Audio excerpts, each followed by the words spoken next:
La Somalie. Quand je dis ça, vous devez penser directement à la piraterie.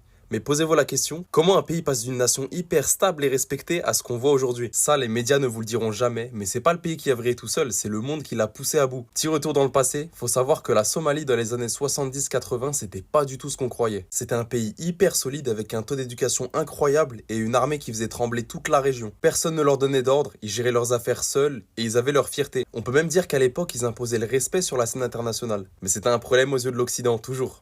En fait, la Somalie, elle refusait de se plier aux ordres de l'Occident. Et en plus, elle était gouvernée par un régime socialiste. Donc forcément, ça leur plaisait pas.